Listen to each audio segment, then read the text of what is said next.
احنا في زمن الخبر والنت والالوهات والثورة والمعجزة والمستحيل اللي مات. قال الأوان يا شعب نقول وما نخافش، بنحبها بضمير مش غش ولا إشعاع.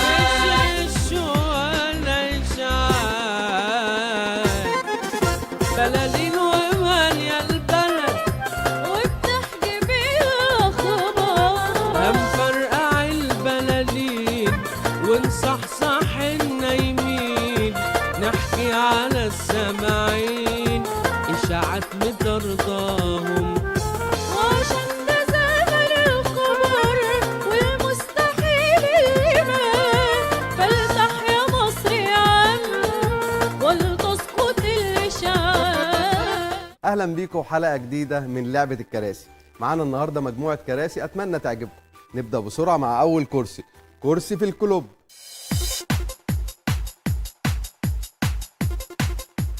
كان دايما في الافراح زمان قبل القاعات المكيفه والدي جي والفوتو سيشن والتورتايه والراجل ابو سيف ده عارفينه، كانت الافراح زمان بتتعمل في الشارع، وكان الشارع بينوروه بكلوب كبير.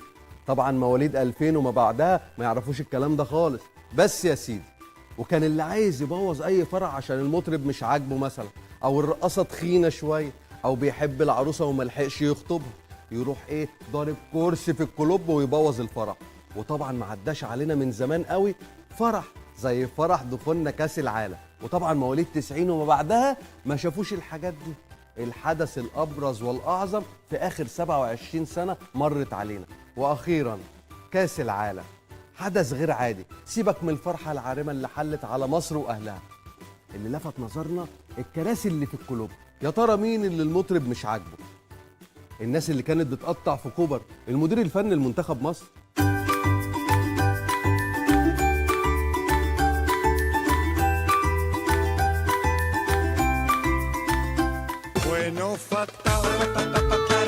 ضرب الفتة. مين قال ان ما عندوش؟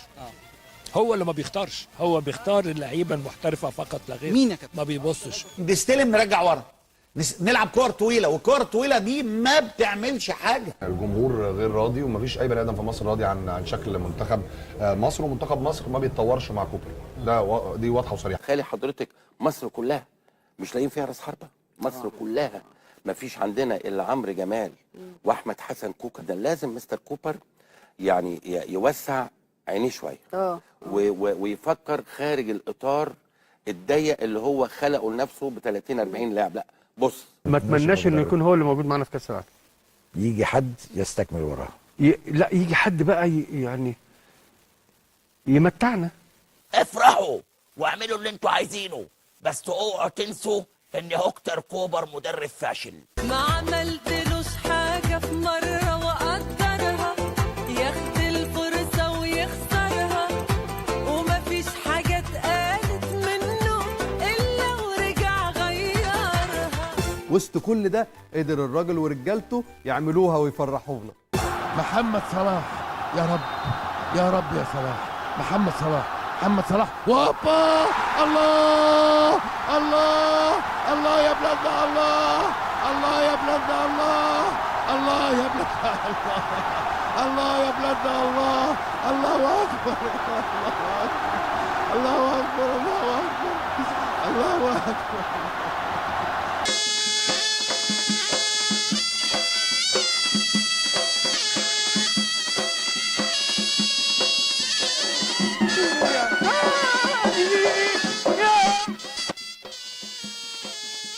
هيكتور كوبر محقق كل الأهداف وعامل نتائج رائعة جدا، يمكن عامل 100% من النتائج المطلوبة منه. وده دايما المدرب الكبير طبيعي جدا انه بيطلع يقدم وجهة نظره.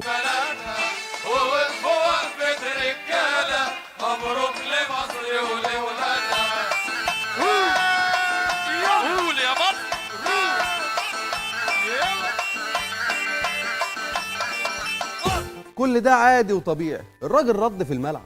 اللي مش طبيعي الاشاعات اللي طلعت عايزه تقتل الفرحه باي طريقه، سابوا مولد سيدي المونديال شغال والسوشيال ميديا ولعت باخبار مكافآت اللعيبه.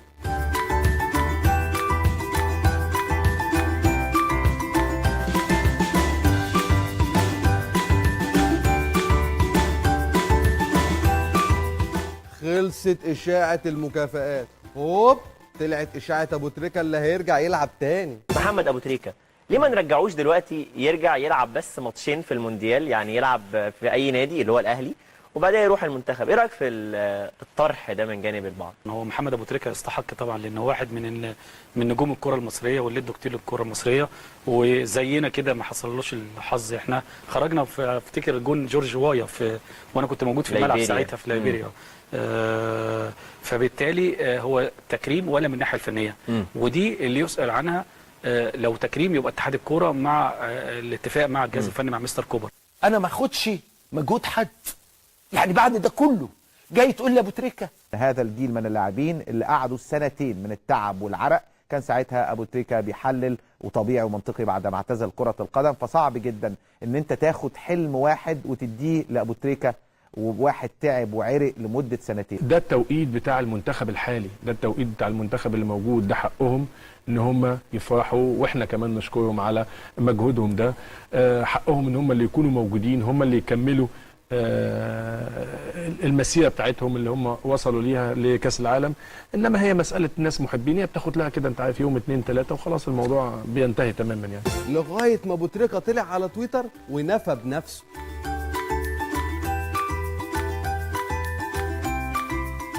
وطبعا ما كانت الاشاعات مش مبطله شغل وهري. اعذروهم يا جماعه، الحدث كبير قوي. طلعت اشاعه انتخابات اتحاد الكوره اللي ممكن تلغي صعود مصر للمونديال.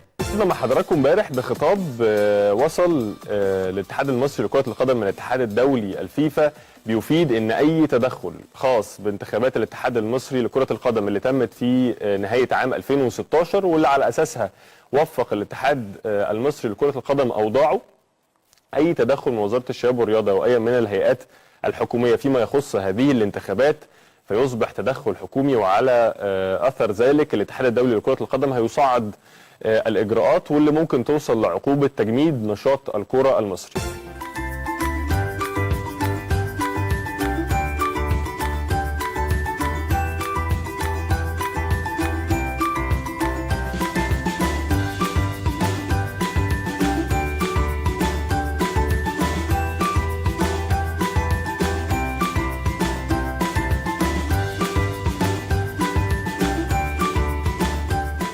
طبعا الاشاعه ما قدرتش تعيش كتير لان النفي كان قاطع.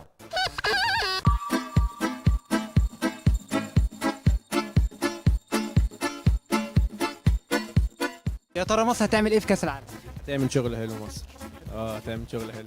هو هيوصل كاس العالم وهنوصل للنهائيات وهنكسب وناخد، وكاس العالم هيجي لنا في طقس. بالمنظر يعني اللعيبه وكده هتخسر. التدريب وسيستم المدرب وكده لا شكلها مش هتكسب يعني. هو اكيد ممكن نقابل البرازيل، بس مش عارفه ممكن نكمل بعد كده ولا لا. كده هيقعدوا برضه يخلونا على اعصابنا وكده، وفي الاخر هيجيبوا حاجه ان شاء الله. مصر هتأدي يعني. مصر هنشيل كتير قوي في كاس العالم الصراحه. ما احنا نحاول نشجعهم كده، مش لازم نقاطع. مين هينزل لنا المره دي في كاس العالم غير مجدي عبد الغني؟ هو ممكن محمد صلاح بقى. هو شخص كويس، لا مش هينزل لنا، بس هو ما حدش هينزل لنا. اكيد محمد صلاح، بس هو مش هينزل لنا ان شاء الله، شكله محترم. لا محمد صلاح مش هينزل لنا، شكله مش زلال كده. عمرو السولية. والله الناس كلها والله. الاسطوره بتاعتي لسه ما انتهتش، محدش لسه جاب جون في كاس العالم، انا الوحيد اللي جايب جون في كاس العالم. يعني تمام التمام ومصر في المونديال وحاسب يا عام. ومن هنا بنبارك لمصر وللمصريين. وبالمناسبه دي المركز الروسي هيعمل تخفيضات 300% على الكورسات.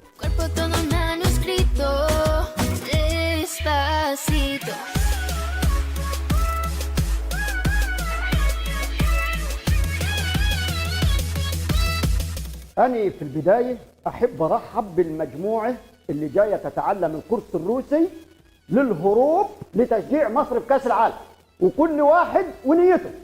أهلا بيكم، نبتدي مع بعض الدرس. أنا عايز أقول معلومة مهمة جدا تعرفوها.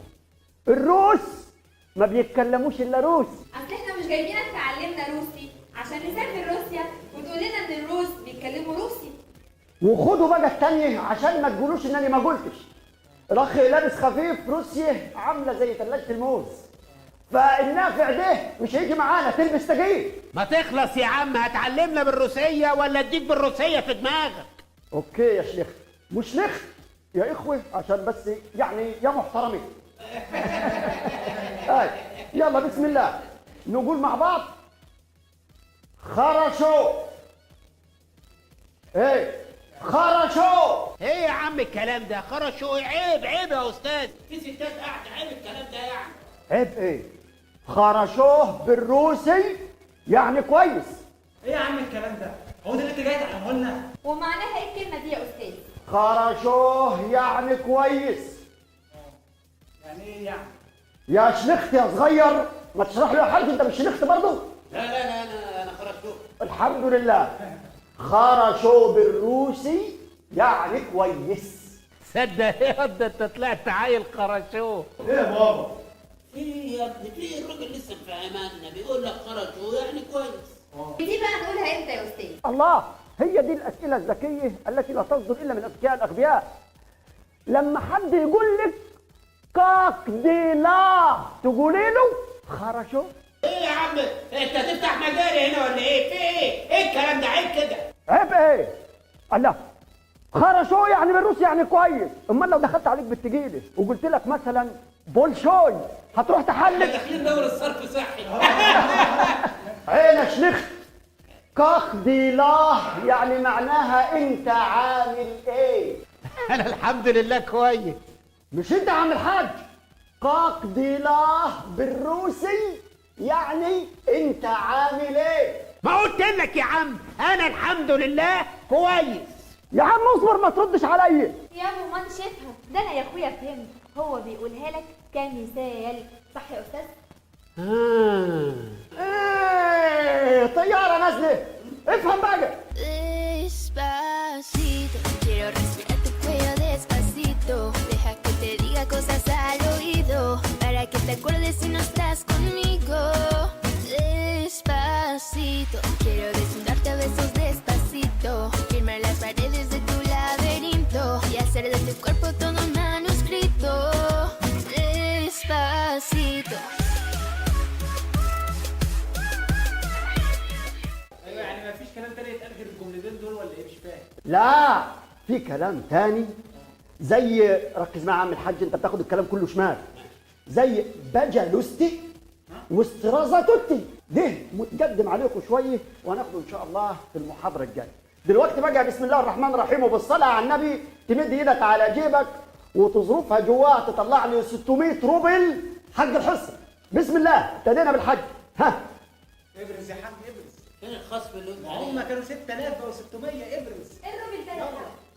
انا مع الروبل ده بكام مصر؟ نقدر نقول لك نضرب في 20 في 600 ب 12000 جنيه يا عم الحاج، ودي ديسكاونت عشان انت راجل خرشوك. يا بلاش. ادفع. انت معاك فلوس ورق؟ معانا نلاقي لك فكه ان شاء الله. خد بص خلينا نقول معاك لغايه ان شاء الله اول ما نرجع من روسيا، لو احنا عدينا دور الثمانيه ان شاء الله هخليك خرشو على الاخر.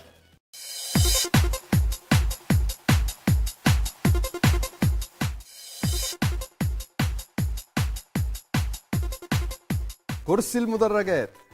من على كرسي في المدرجات ظهر في ماتش الصعود المشجع الباكر واللي بقى حديث السوشيال ميديا والميديا لايام وليالي. يا سلام، شوف دي دموع مصري محب، دموع مصري محب. ما تعيطش يا ابني ارجوك، ما تعيطش ارجوك. شعور طبيعي، حس ان الحلم بتاع 28 سنه بيروح في دقيقه، فدموعه اعتقد انها ابكت مصريين كتير، وده كان شعور كل المصريين اللي قدام الشاشه. هو كان طلع في قناه النهار وقال بتمنى ان انا هنعمل له قضيه ان شاء الله. وبعدين انت يمكن ربنا كرمنا عشان انت عيطت، خد بالك. معانا بقى اهوت الدموع الغاليه. ازيك يا حسني؟ تمام الحمد لله. اخبارك ايه؟ ان شاء الله تكون بخير. الحمد لله تمام. واخيرا عثرنا عليك. الحقيقه انا عملت لحسني دعوه للعمره اذا كان هو قادر على انه يروح، ولوالده ووالدته ايضا اللي ربوه على حب هذا البلد. بقى نجم المعلم وبقى حديث الساعه ونجم شباك الاشاعات. اللي قال لك هيسافر مع المنتخب عمره، لا هيسافر روسيا، وهاتك يا هاري بقى، لغايه لما طلع الاستاذ محمد الغيطي اللي ما عرفش يستضيفه على الهوا وسيح للواد. كان معانا لقاء وزملائي كانوا اتفقوا معاهم على انهم يجوا النهارده، وقلت يمكن ختام نهايه الاسبوع مع الاسمين اللي عملوا طول الاسبوع الحقيقه ردود افعال كبيره على وسائل التواصل. لكن بعد ما وافقوا فوجئنا ان هم بنأكد عليهم النهارده بيطلبوا فلوس.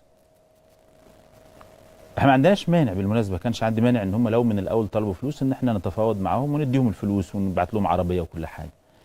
لكن واحد منهم قال لا ده في قنوات كتير عايزانا وفي برامج كتير عايزانا، فاحنا ايه هناخد فلوس.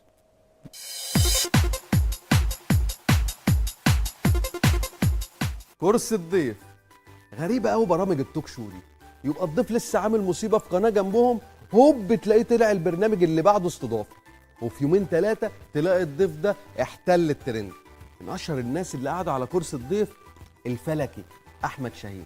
طبعا بالنسبه لتوقعات الابراج العام الجديد 2017 هبدا بالحمل 2017.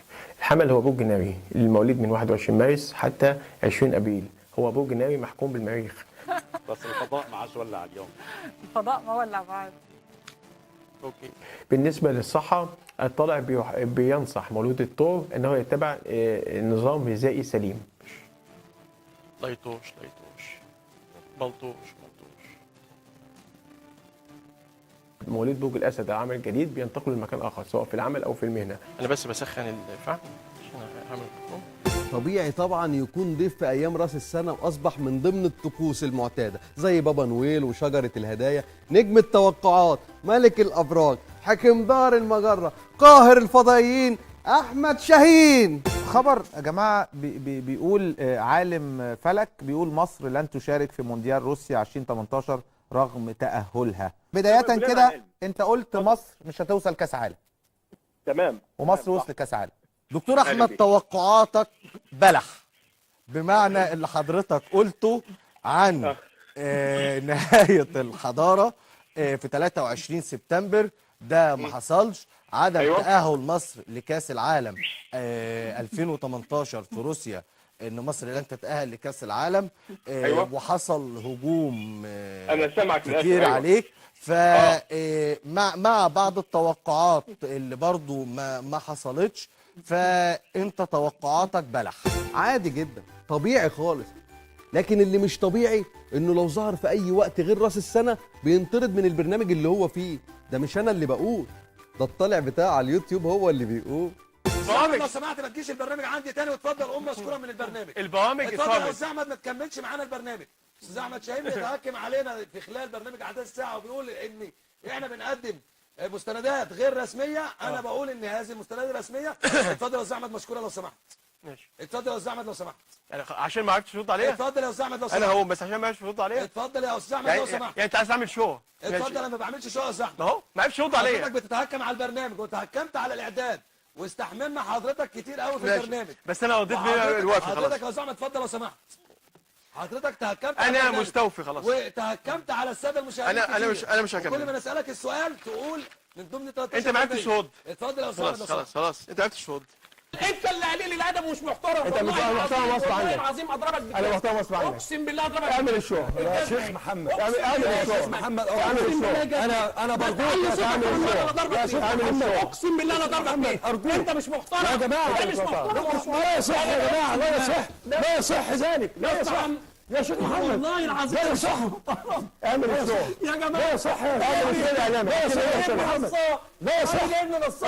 ارجوك لا يصح. والله العظيم انا هرد عليك. انا مضطر انت انا مضطر اني الحلقه. انت اللي مضطر اني الحلقه. ثواني انت اخطأت فيها اول حلقه. عشان يطلع لا ارجوك انا مش هقعد معاك، ما شرفنيش اقعد معاك. لو انت راجل لا انت مش عارف يكلمني. لا صح ده محترم، ده انا محترم. ما كان بعتذر عن حدث واضطر انهي الحلقه وانا واقف. بشكركم مشاهدينا. كنت اتمنى ان احنا نعمل مناظره الناس كلها شافتها. تصبحوا على الف خير. السلام عليكم ورحمه الله وبركاته. اشوفكم الاسبوع القادم. ضيف كل ما يطلع يعمل مشاكل، بتجيبوه تاني ليه؟ اكيد في سبب.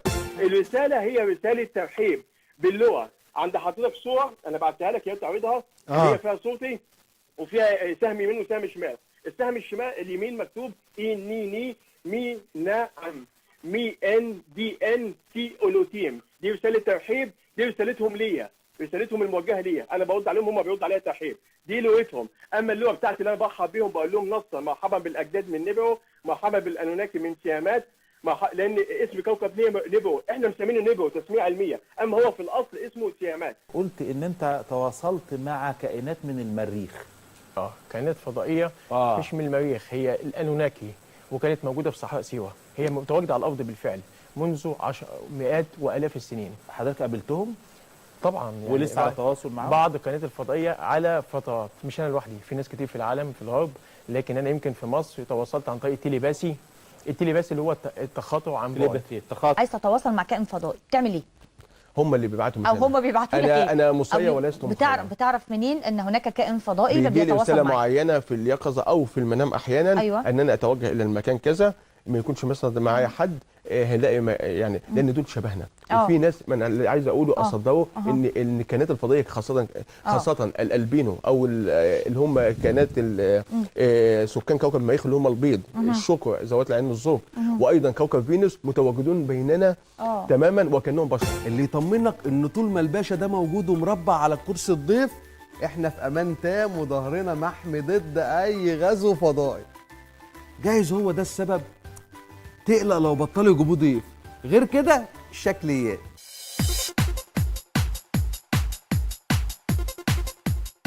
كرسي المذيع، سلوك حضاري جدا عملته زميلتنا بنت ماسبيرو هبه رشوان بعد الغلطه اللي قفشوها على ماسبيرو لما ظهرت ورقه نتيجه في ايد المذيع. واذبح يالا واسلخ يالا وكوميكس يالا وسخافه يالا ماسبيرو بقى. في حمله موجوده في السوشيال ميديا على المذيعه المحترمه المهنيه الرائعه اللي متربيه في مبنى محترم اسمه ماسبيرو، هبه رشوان. بتشتغل هبه رشوان والسكريبت لا ده ورقه نتيجه ومش ورقه نتيجه. ايه يعني ورقه نتيجه؟ ايه الهيافه اللي احنا فيها دي؟ لكن هبه في اول حلقه بعد الموقف ده ردت بكلمتين ما يطلعوش غير من واحده تستاهل الكرسي اللي هي قاعده عليه، بس يا ريت حد يتعلم. كنا بنفتح الارسال كده: تلفزيون جمهورية مصر العربية من القناة الأولى نحييكم. الاعتذار أيضا فضيلة أنا أعتز بها إن كانت اللقطة ظهرت على شاشات ماسبيرو وأساءت الرؤية، نعتذر ولما لا، مفيش أي مشكلة، لكننا نواجه حتى لو أخطأنا. خلصت كراسينا وخلصت حلقتنا، استنونا في حلقات تانية جديدة وتابعونا على صفحة البرنامج على فيسبوك وقناة اليوتيوب وعلى موقع الهيئة الوطنية للإعلام واللي بتظهر قدامكم على الشاشة دلوقتي. وخليك فاكر واوعى الاقيك ناسي برنامجنا اللي بقى اسمه لعبة الكراسي. معاهم الكاميرا والنبي. حاضر يا ريس. نظبط كاميرا 3 نظبط كاميرا 3 نظبط كاميرا 3 نظبط كاميرا 3. يعني هنا عند جميل يا باشا.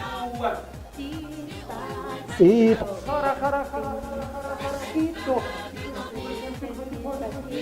حبيبي يا عم سمير نجم المطاعم اللبناني. بلالين وإيمان يا البلد وبتحكي بيها خبر. انت اللي عندك زهرة زرقاء في عينيك. حاضر يا ريس. المجموعة دي بتقول لي يا عم سلوك حضر كرسي المذيع. حاضر ماشي.